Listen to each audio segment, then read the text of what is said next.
याद साठी केला होता तमास,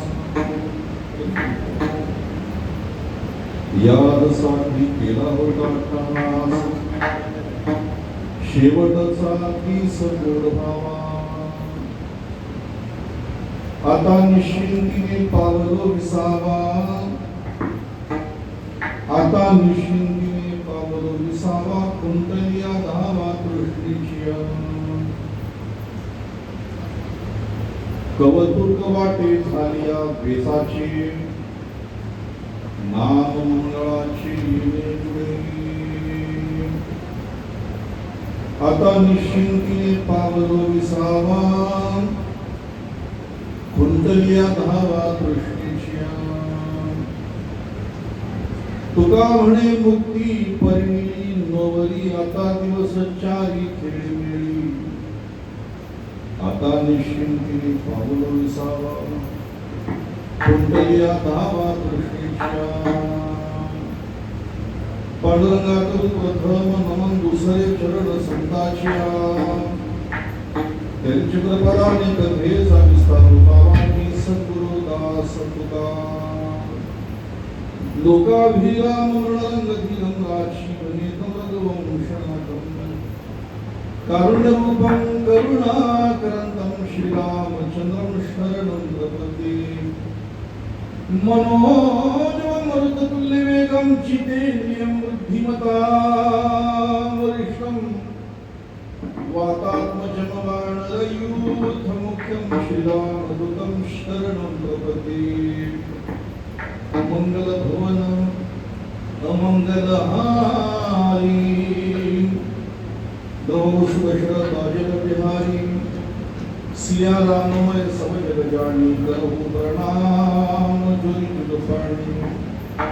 जयांची केलिया स्मरण, होय सकळ विद्यांचे अधिकरण. तेची वंदू श्री चरण श्री गुरूंचे नमस्कारून आता.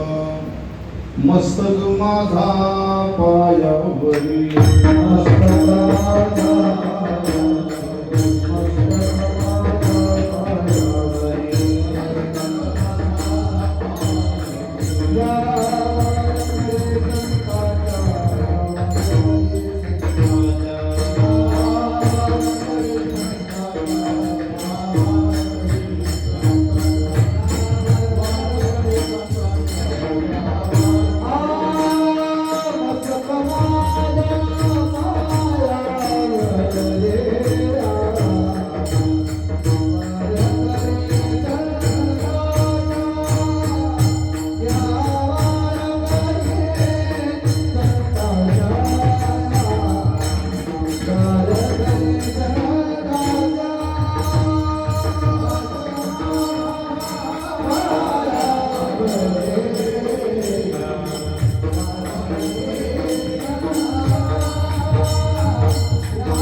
शेवटचा दिस गोड भावा. आता निश्चिंतीने पावलो विसावा, कुंतलिया धावा दृष्टीची.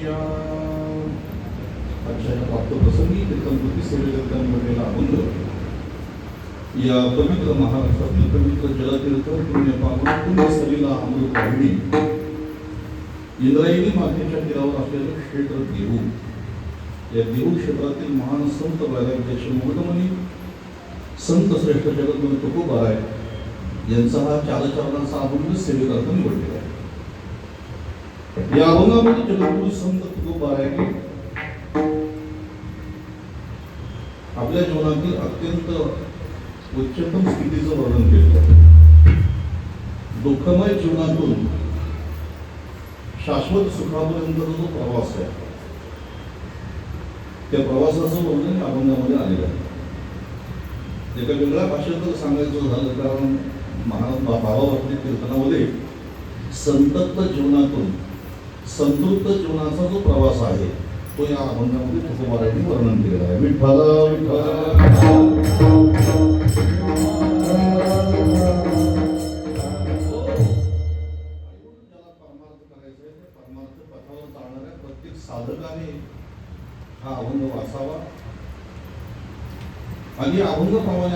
ती वाटचाल त्यांनी करावी अशा प्रकारचा प्रत्येकाच्या जीवनामध्ये एक अनुकरण करण्यायोग्य असलेला हा अभंग सेवेकरता निवडलेला आहे. या अभंगाची निवड मी त्यांच्याकरता केलेली आहे. त्यांचं जीवन अगदी अभंगाला साजेसं होतं म्हणून हा अभंग निवडलेला. कारण काही काही अभंग कुठं कुठं घेणं ते अभंग त्या ठिकाणी ते शोभत नाही. आणि ही मर्यादा खरं तर भजन करणाऱ्यांना मला वाटते कळायला पाहिजे की अभंग आम्ही कुठं कुठले गायले पाहिजेत म्हणून. कोणाच्या निमित्त भजन आहे, कोणाच्या निमित्त कीर्तन आहे, कुठला अभंग कुठे घ्यावा. संतांच्या गाथेमध्ये जसा प्रसंग असेल त्या प्रसंगाला अनुसरून अभंग आलेले आहे. प्रसंगाचं भान असावं म्हणून काही अभंग कुठेही शोभून दिसत नाही. आता एक अभंग आपण सहज घेतो. कुणी माणूस गेला की आपण म्हणतो आम्ही जातो आता कृपा असू द्या, आम्ही जगद्गुरु तुकोबारायांच्या वैकुंठ गमनाच्या वेळेस जातो अभंग. जन्म आलो त्याची आजी फळ झाले साचे. हे अभंग कुठेही शोभून दिसत नाही. त्या अभंगाची विशिष्ट जागा ठरलेली आहे. आणि म्हणून हा सेवेकरता निवडलेला जो अभंग हा ज्यांच्या निमित्त मी निवडलेला आहे त्यांचं जीवन अगदी अभंगाला साजेसं जीवन होतं.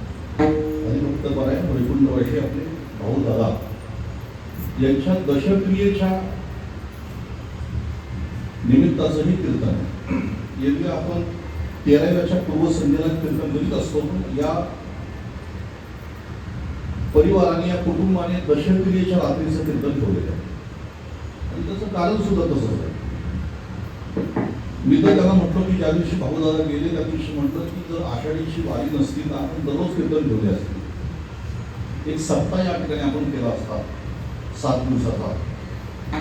आषाढीचा सोहळा सुरू आहे आणि आषाढीच्या सोहळ्यामध्ये आपण सगळी माणसं जाण्यासाठी आज उत्सुक आहात की कधी मी पंढरपुरामध्ये पोहोचतो म्हणून. उद्या अष्टमी, परवा नवमी, दशमी, एकादशी आणि अष्टमी नवमीलाच पंढरपूर सगळं गणबसतं आणि आज सप्तमीचा दिवस आहे. आणि आज या सप्तमीच्या षष्टीच्या दिवशी कीर्तन करून तुम्ही पंढरपूरला जा अशी या कुटुंबाने मला विनंती केली. कारण 13व्याच्या पूर्वसंध्येला या ठिकाणी मी नाही. आणि विशेष म्हणजे मी म्हणत तू नसतं तरी चांगला असता, पण ज्यांच्या निमित्त कीर्तने त्यांची इच्छा होती की बाबा शेवटच्या वेळेला मी कीर्तन करावं. माणसं जगामध्ये पुष्कळ आहेत. आपण माणसांची जगामध्ये कमी नाही. ज्याला आपल्या जीवनाचा अर्थ कळावा अशी माणसं जगामध्ये कमी आहे. भाऊदादाचं जीवन त्या दिवशी मी ज्या दिवशी त्यांचा अंत्यसंस्कार झाले त्यावेळेला बोलता बोलता म्हणून गेलो की तुका म्हणे धन्य त्यांची जिने थोडं म्हणावं लागेल.